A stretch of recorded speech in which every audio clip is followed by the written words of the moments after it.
Hola, ¿cómo están? Bienvenidos a La Silla Vacía. Soy Daniel Pacheco, subdirector. Un saludo a todos los que nos ven por Canal 1 en televisión abierta, a los que nos siguen por el YouTube de La Silla Vacía. Hoy vamos a hablar de un giro importante en las miradas alrededor del cambio climático, del idealismo al realismo más pragmático. Estamos desde la redacción.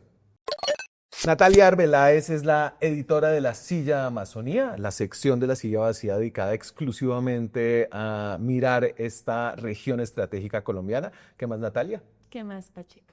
Todo muy bien. Y eres la autora de esta nota que me gustó, que surgió de... Milagre. Vamos a tener debates internos acá. Viraje hacia una mirada más realista de la crisis climática en 2026. Fue un año importante el año pasado. Tuvimos la COP. Tú estuviste allá en Brasil.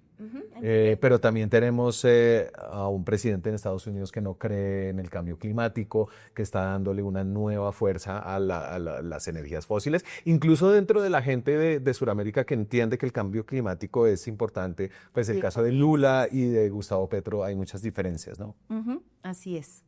Tú idealista, yo pragmático. Sí. ¿Vamos a jugar ese rol? Sí, aunque podemos decirlo también diferente. Tú idealista en que no es tan catastrófico el futuro y yo pragmática y casi negativa en que sí lo es. Pero yo creo que después de este artículo te acercaste un poquito al realismo y al pragmatismo, sobre todo desde Colombia, pero bueno, ya vamos a ver. Entonces, creo que un buen ejemplo de la mirada idealista y un poco catastrofista del cambio climático la tiene el presidente actual de Colombia, Gustavo Petro. Esta es una de las maneras en la que lo dijo esto fue en el discurso de las Naciones Unidas. Entonces, ahí va. Según la ciencia, tenemos 10 años para caer en un punto de no retorno. 10 años. Y donde ya pasemos a ese punto, no se puede hacer nada. Solo observaremos las catástrofes y las sentiremos incluso en nuestra propia familia. ¿Por qué será? Porque será, si me pueden, irreversible. La extinción de la vida, incluida la humana. Entonces, ¿cuál es la ciencia que dice que tenemos 10 años para el punto de no retorno?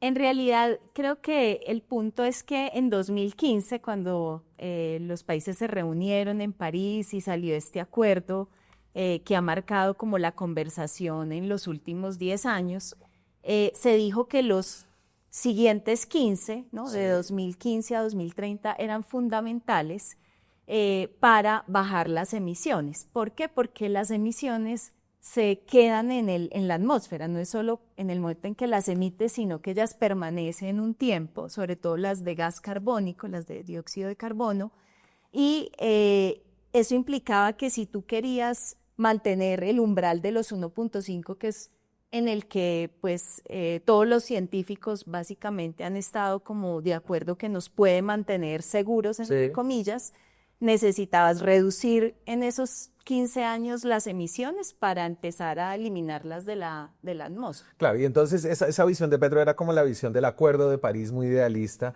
El año pasado y el giro un poco en el mundo, no es solamente de Trump, sino pues tú lo traes aquí como con la mirada de Bill Gates. Que pues además de ser como el fundador de Microsoft, es como una persona que ha analizado una cantidad de problemas globales. Y este es un artículo, entonces creo que dice él, frente a esa visión tan catastrófica, él dice que él opina que es una visión errónea, aunque el cambio climático tendrá graves consecuencias, especialmente para las personas de los países más pobres, no provocará la desaparición de la humanidad. Las personas podrán vivir y prosperar en la mayoría de los lugares de la Tierra en el futuro previsible. Las proyecciones de emisiones han disminuido y con las políticas e inversiones adecuadas, la innovación nos permitirá reducir las emisiones mucho más. Él es positivista. Claro, claro. Idealista de sentido. Sí, o sea, Pero entonces este es un idealismo que evidente no niega el cambio climático, que es, pues les podemos poner aquí como esta es la temperatura de la Tierra, ahí abajo va contando el año, ¿no? Y los colores se van poniendo rojos, más naranjas y más rojos, con respecto a la era preindustrial. con respecto a, entonces, evidentemente el cambio climático, creo que Bill Gates no está en el campo de Donald Trump en el negacionismo. Pero sí creo que se refiere, ahí mira, sí, estamos rojitos. Estamos rojitos, sí, digamos, el Acuerdo de París había puesto la meta del 1.5 de calentamiento hacia finales de siglo, porque el planeta tiene unos puntos de no retorno, ¿no? Que se han establecido, y ahí es, remitiéndonos a lo de Petro, lo que él dice irreversible, o sea, puntos de no retorno, porque si se llegan a alterar, digamos que hay como unas consecuencias en cascada que son bastante incontrolables y que se comunican eventualmente entre sí. Ya volvemos a eso, vamos a lo de la meta, porque entonces creo que este nuevo pragmatismo, este nuevo realismo, en algunos casos con mucho optimismo, viene a partir de la idea de que no vamos a cumplir la meta del 1.5, ¿no? Entonces se llama overshooting, ese es el anglicismo. Entonces aquí en las metas, esta es una gráfica que tomamos de la revista The Economist. Entonces la línea negra es la cantidad de emisiones actuales en gigatoneladas de CO2, en equivalentes. Entonces, si ahí ven desde el 2015 han seguido subiendo y con las políticas actuales las proyecciones son que irían por esa línea roja, que es la primera.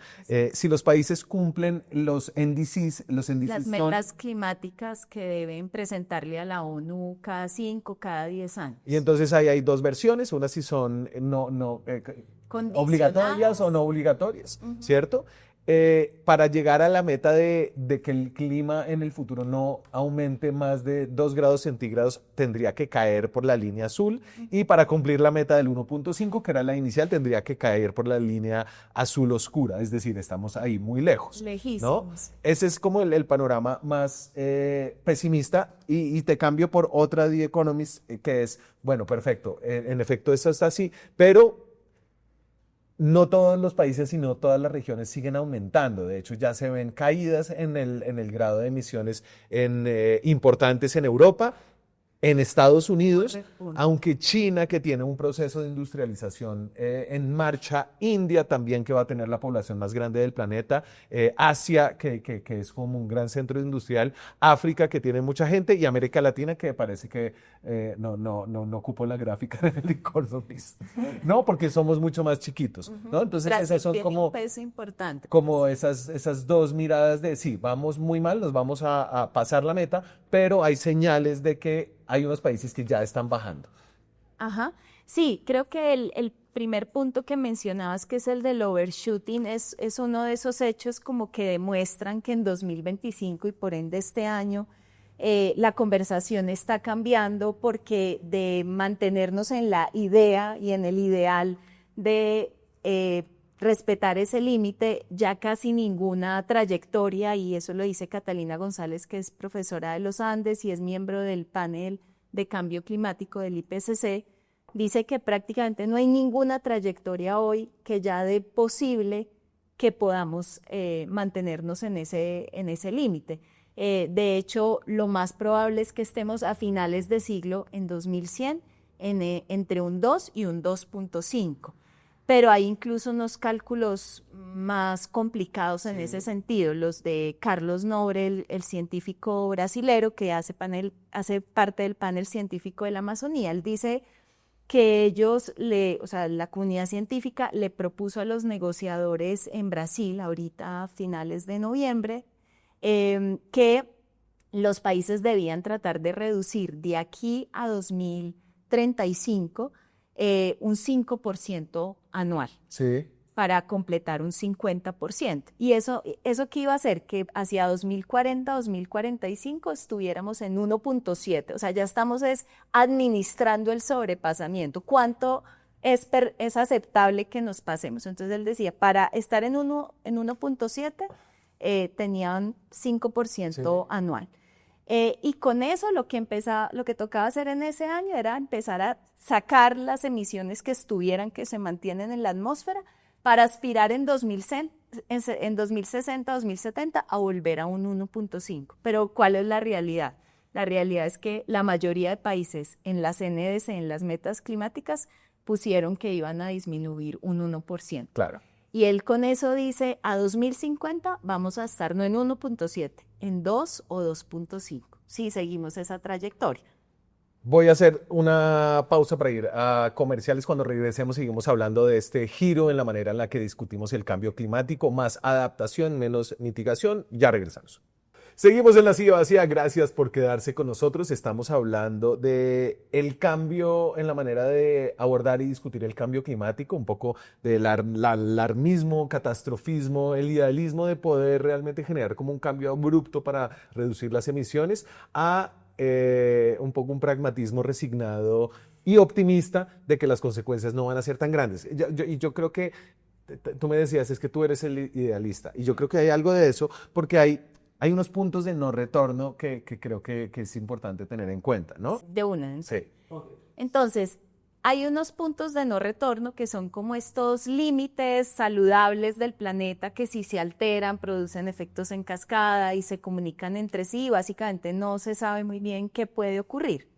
Si llegáramos a una temperatura de 2.0 o 2.5 grados en 2050, que es lo que muestran la trayectoria de las metas climáticas que pasaron los países ahorita en noviembre, eso significa, según Carlos Nobre, que al menos 2 puntos de los que hay de no retorno, que tienen mucho que ver con la temperatura, podrían exceder el límite, y esos son descongelarse toda la parte norte del planeta, que es Siberia, el norte de Canadá. La desintegración del manto de hielo de Groenlandia, o sea, que es Así la es. tierra congelada por debajo, que eso mantiene como el CO2 Montón de ahí CO2. capturado.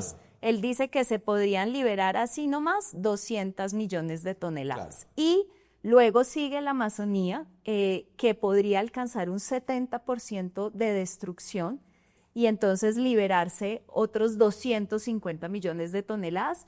Y con eso, hacia final de siglo, que estábamos queriendo que fuera un 1.5 de calentamiento, estaríamos entre un 3 y un 4%. Claro, y entonces entiendo que en esta posición de, bueno, administremos que no vamos a cumplir la meta, estamos corriendo el riesgo y asumiendo que no se van a desencadenar como esas crisis que se autorrefuerzan y ya no las puedes parar, ¿no? Que la Amazonía se empieza a degradar ella sola sin que haya deforestación. Alterando todo el ciclo del agua, porque la Amazonía es como el aire acondicionado del mundo. Digamos que lo que envía unas señales de esperanza es que tú veías como el aumento de emisiones de China, por ejemplo, pero al mismo tiempo China por primera vez el año pasado empezó a generar más energía renovable y empezó a bajar la energía producida con carbón. Entonces, esta es una gráfica de tiempo del 2000 al 2025, cada barra es un año, y el color azul es la energía generada no fósil, es decir, viento, agua, solar, hidrógeno, y lo negro es energía con carbón y lo gris es energía con petróleo, digamos. Entonces lo que muestra es que en 2025 por primera vez cayó la cantidad de energía generada con carbón y aumentó bastante la energía producida no fósil, que es sobre todo solar, porque solar se volvió hoy más barato que carbón, ¿no? Muy barata, sí. Ahí, ¿cuál es el llamado como al real? Esperable. Sí, a la esperanza, y es que va lento, o sea, son buenos los resultados. Sí. Y están mostrando que sí está, o sea, no solo está absorbiendo el crecimiento de la demanda que cada año aumenta, sino que está empezando a tener un impacto en bajar la demanda de combustibles fósiles, que era lo que estábamos viendo, pero el ritmo al que está creciendo es todavía muy lento para esos pronósticos tan reservados Claro. de la crisis climática. Y entonces aquí, a ver, había una discusión, es como este nuevo pragmatismo lo que nos pone es a discutir un poquito menos la mitigación, es decir, estar menos preocupados en producir, en reducir las emisiones y más preocupados en, ya que va a haber calentamiento global, cómo invertimos esa plata es para adaptar, Sí, ¿no? sí, y entonces ahí hay toda una discusión porque pues el sector ambiental, el sector, pues toda la comunidad científica dicen, ojo, porque no se pueden solo concentrar en los cuidados paliativos, porque se les va a morir pues el enfermo, o sea, la causa, la nuez del problema son las emisiones, hay que hacer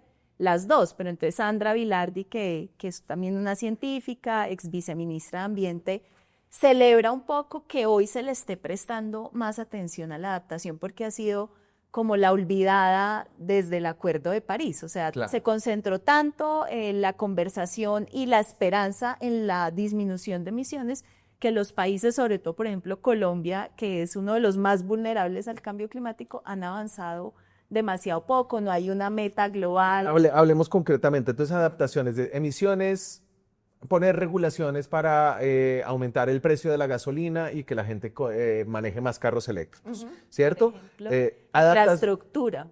Shock. Adaptación es construir un jarrillón enorme en donde tú ya sabes que se van a empezar a desbordar cada vez más los ríos. De hecho, Tomás González, que es uno de los cofundadores del Centro de Pensamiento CREE Transición Energética, ve ahí algo positivo y es que podría generar inversión y trabajo, empleo Claro. en sectores como el que tú decías, de infraestructura. Claro.